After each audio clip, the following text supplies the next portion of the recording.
絲路梨花盛放，河西走廊等待你嘅足跡。呢趟8日旅程帶你睇盡春天最浪漫嘅西北風情。準備好未？而家就同我一齊出發啦！第一日，我哋從香港國際機場起飛，直達絲路重鎮蘭州，首站直奔亞細亞餐廳，用舌尖感受西北豪邁風味。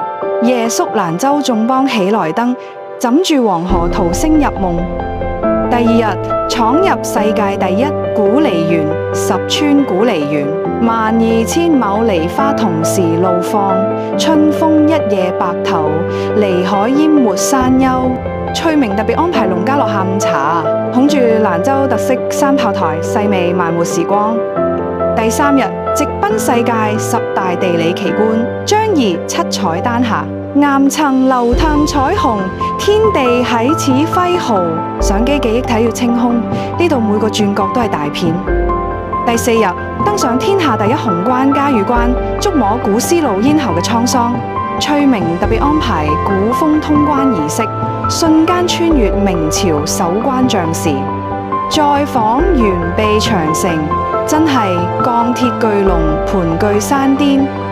第5日啦，響沙漠綠洲騎住駱駝搖晃，睇鳴沙山懷抱月牙泉，沙不掩泉，水映天鏡嘅奇蹟。連住2晚敦煌沙漠東翼酒店，呢座大漠中嘅藝術孤島，用設計演繹東方哲學。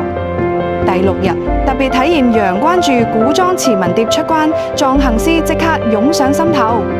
闖入羅布泊邊緣嘅魔鬼城，豐碩城堡似外星秘境，記得捉實隨身物品啊！第7日，朝聖世界佛教藝術殿堂莫高窟，跟住專業講解睇飛天壁畫，千年色彩講述恒河沙數嘅故事，每個窿窟都係時空膠囊，記得用心感受啊！最後一晚住蘭州新區皇冠假日，攬住室外星空同絲路夢境，帶住滿滿回憶，開心返港。